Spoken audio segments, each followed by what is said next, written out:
Senator from South Dakota. Madam President, I think that the American public overwhelmingly opposes Obamacare. Every survey shows that. All of us hear it when we're traveling back in our states. They also support keeping the government open. And we have had an opportunity over the course of the last several days to deal with both of those issues. In fact, in order to avoid a government shutdown, you have to have people who are willing to work together and come to a solution.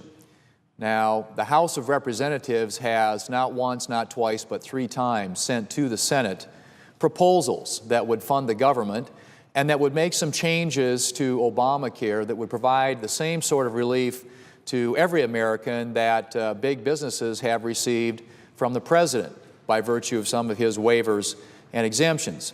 And on all 3 occasions, that was turned down, tabled when it got here to the United States Senate.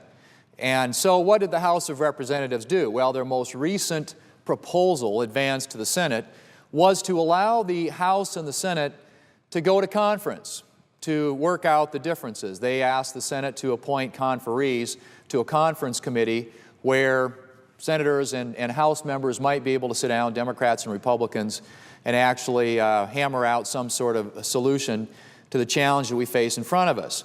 Well, that got tabled this morning, and that's the first time I've ever seen that happen here in my time in the Congress, where, and maybe the first time that it's ever happened, where one body has asked for a conference and asked for appointing of conferees, and it was tabled, not just turned down and said, no, we're not going to do it now, we'll do it another time, but actually tabled a motion, a tabling motion to a request from the House of Representatives to have a conference on how to work out the situation in a way that would allow us to keep the government open and hopefully provide middle-class Americans some relief, and the economy and taxpayers and employers across this country some relief from Obamacare. And so we are where we are now, where we have the House of Representatives having suggested to the Senate that we sit down together in a conference committee and work out our differences, the Senate having rejected that.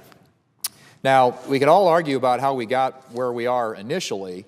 I think it all starts when we don't do things the way that they're intended to be done around here. In other words, taking the appropriations process, moving those bills forward. We had here in the United States Senate an opportunity, like we do every year, to move the individual appropriation bills. There are 12 separate appropriation bills that historically have been the way in which we have funded the government. Well, this year we didn't move a single appropriation bill through the United States Senate. The House of Representatives moved 4 of the bills through the process. Didn't get through all of them, but at least they got some of the appropriation bills completed.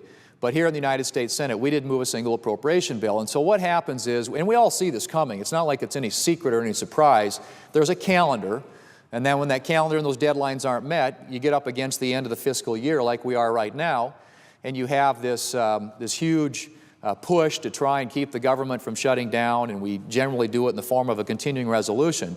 But the fact of the matter is, if the Senate had done any of its work earlier this year, if we had taken up any of the appropriation bills and passed them, we wouldn't be at the crisis moment that we have in front of us now. Now, why is it that so many Republicans in both the House and the Senate, and I would dare say Democrats as well, although they haven't demonstrated it with their votes, are concerned about what's happening with Obamacare? Well, obviously, as the more information becomes available about Obamacare, the more concerns, the more frustrations, the more questions the American people have.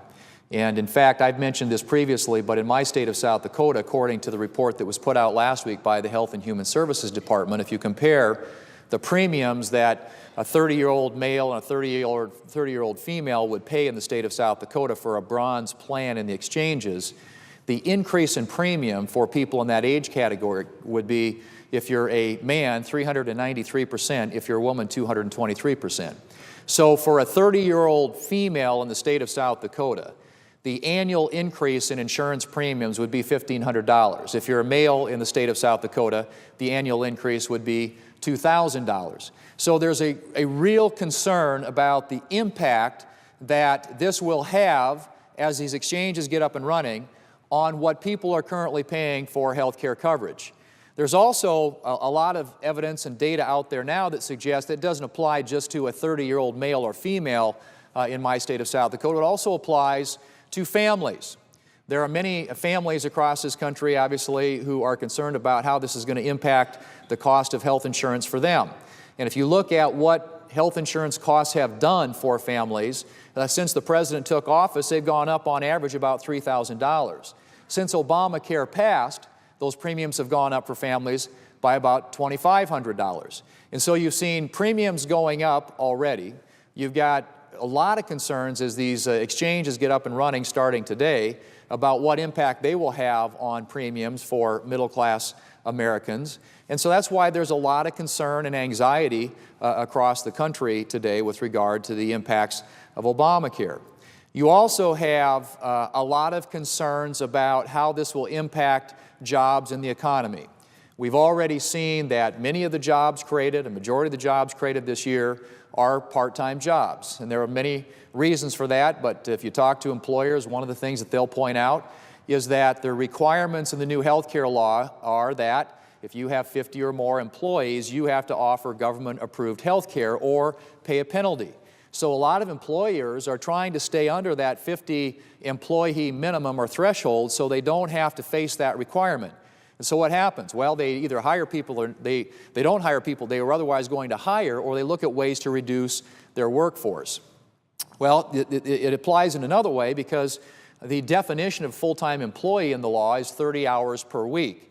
And so what many employers are doing, again, they'll be subject to the same sorts of penalties. So what many employers are doing is instead of hiring full-time workers, they're hiring part-time workers, 29-hour-a-week workers. Obviously, 29 hours a week doesn't give you the kind of pay that would allow you to meet the needs that your family has. And so more and more people are working two jobs, and you see the impact, the distortion that this new law is creating in the workplace and for a lot of employers. So there was lots of anxiety and angst about that, which was voiced, I think, to the President, to his administration. And so what did the President do? Well, the President decided to delay the employer mandate in the law for a year. So I think employers took great comfort, at least in knowing that's not going to be there for this year, but they're also still very worried about what happens when it does kick in the following year. But you also have all these employers, and people said, well, who are they? Who are these people? I don't know how you can travel your state or travel anywhere else outside your state and not hear from employers who are expressing the concerns, asking the questions about what this is going to mean for them, and expressing grave reservations about the impact that it's going to have on their ability to create jobs. And so as you talk to these various employers, you get lots of anecdotal evidence. I mentioned last week there was an interview done with an employer in my state of South Dakota where that person was asked about how this would impact them, and they said, well, I guess we're probably not going to hire as many people as we otherwise would hire. And he said, I think that's going to be happening in businesses all across the country. That's one example from my state of South Dakota. But if you look at the aggregate, according to Investors Business Daily, there are some 300 businesses who have said that they are going to reduce the size of their workforce or not hire people that they otherwise might hire as a result of the impact of Obamacare. And so you see more and more of the experience, the evidence that we just get from day to day talking to employers in our individual states, but you also start seeing this cumulative effect and more businesses expressing those concerns. And when you look at the economy today and where we are, you find out very quickly that the unemployment rate, which has been at north of 7%, 7.5% for a long time now, when you actually back out, or I should add back into that equation, the number of people who have either stopped looking for work or are working part-time where they would rather be working full-time, the actual number is much higher. You have about 22 million Americans, and the unemployment rate climbs quickly into the double-digit territory when you add those people back in. And the labor participation rate, which is the number of people in the workforce relative to the number of people that could be, is at the lowest level literally in 35 years. So you have a historically low labor participation rate, fewer people actually looking for work, some just flat having given up on it. You have a very, very soft economy. I don't think anybody would describe the economy today as being robust. You have a chronically high unemployment rate. You have the jobs that are being created being part-time jobs, and so you have the overall average household income in this country actually going down. In fact, if you look at the statistics since the President took office, the average household income has gone down by about $3,700 per family. $3,700 less income for the average household, $3,000 higher in health care costs. You can see how middle-class families are getting increasingly squeezed by what's happening out there as a result of Obamacare. And so what was being proposed, at least one of the suggestions that came over from the House of Representatives, one of the more recent ones at least, was last evening. And it came back with a funding resolution to fund the government and a couple of provisions that dealt with some of these more onerous provisions in the Obamacare law. One had to do with the individual mandate. And the whole theory behind giving people relief from that is to give them the same treatment, to be fair, that employers get. If the President has chosen to waive the employer mandate for big businesses, which he has for a year, why do you then require individuals to have insurance? Now, there's going to be a significant cost associated when everybody has to buy insurance. It's about a $12 billion cost to people across this country.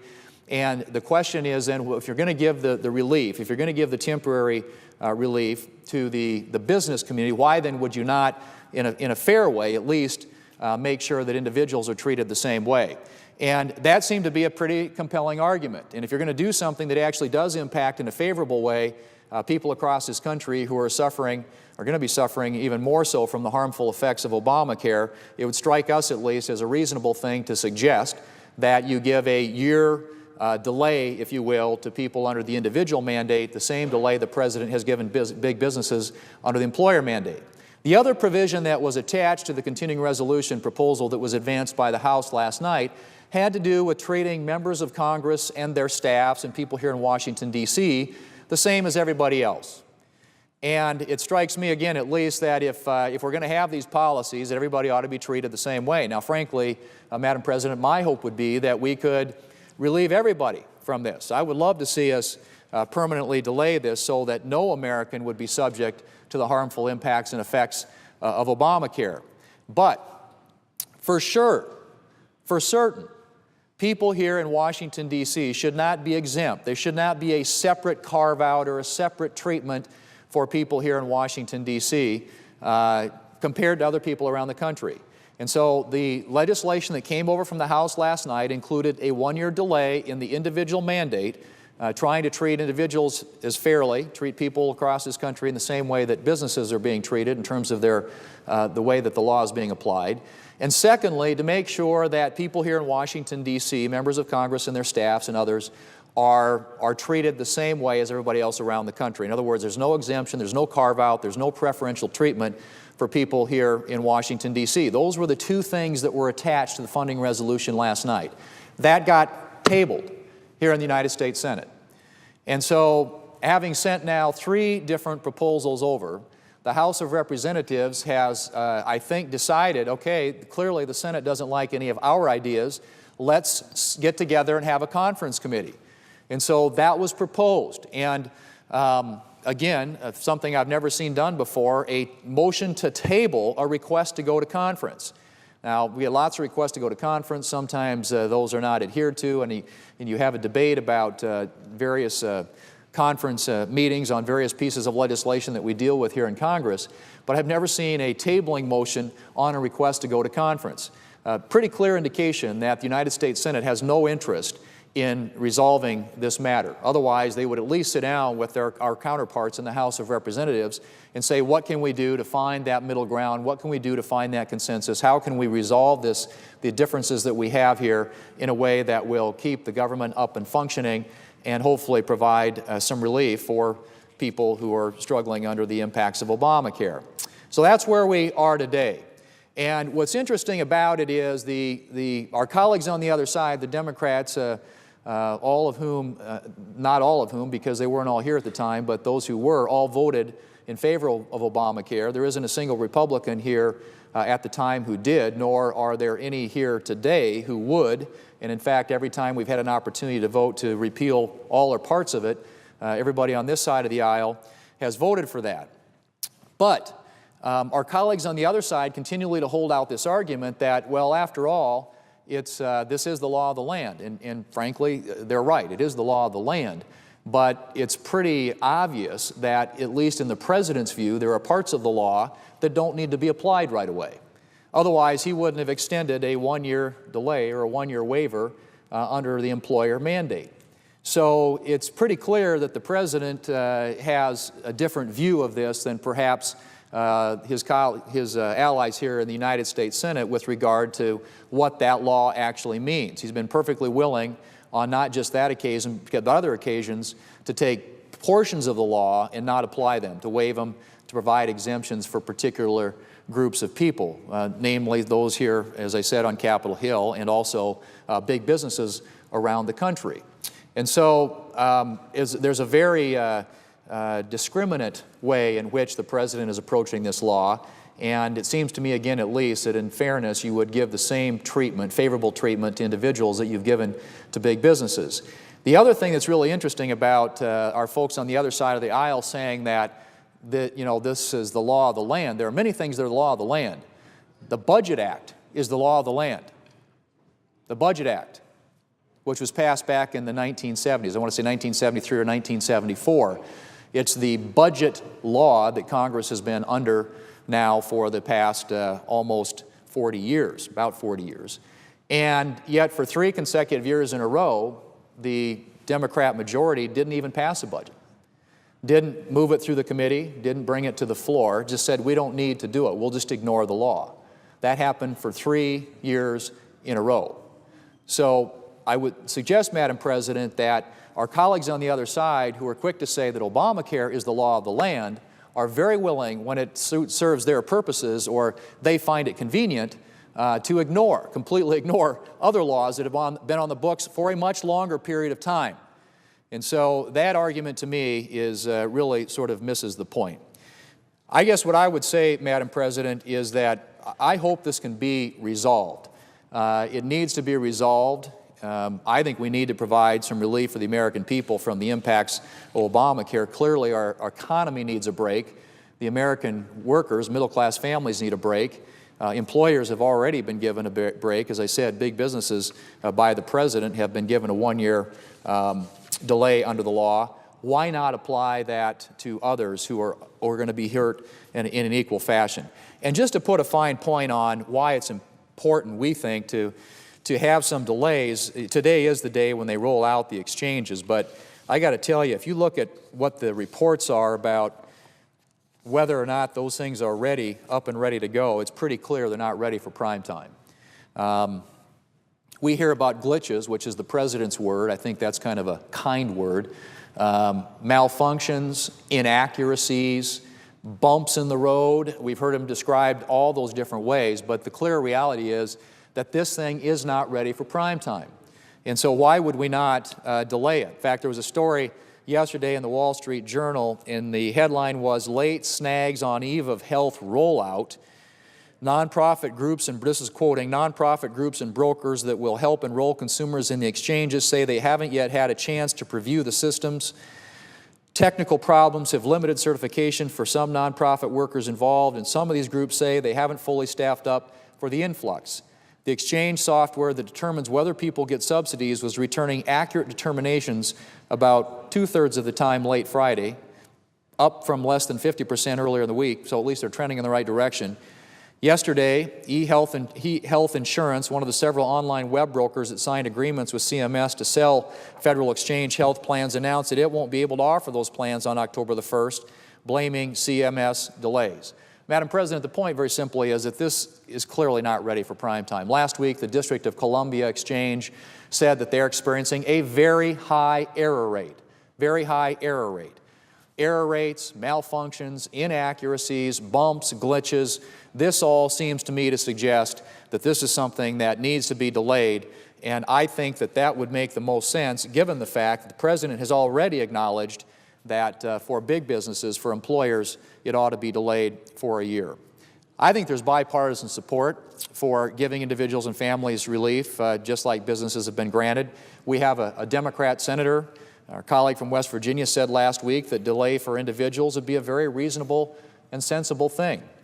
But this week, Senate Democrats voted in lockstep with the President and refused to give low-income and middle-class families that same relief that's been provided to big businesses and some of the President's allies. So we're sitting here right now kind of in a holding pattern, but it seems to me at least that the ball is in the Senate Majority Leader's court. The House of Representatives has asked for a conference, been rejected, said we're not going to sit down, we're not going to negotiate this. The President has said we're not going to negotiate. We are not going to sit down. We don't believe there's any room here for negotiation. And I would say, Madam President, that I think the American people are going to perceive that to be an unreasonable position.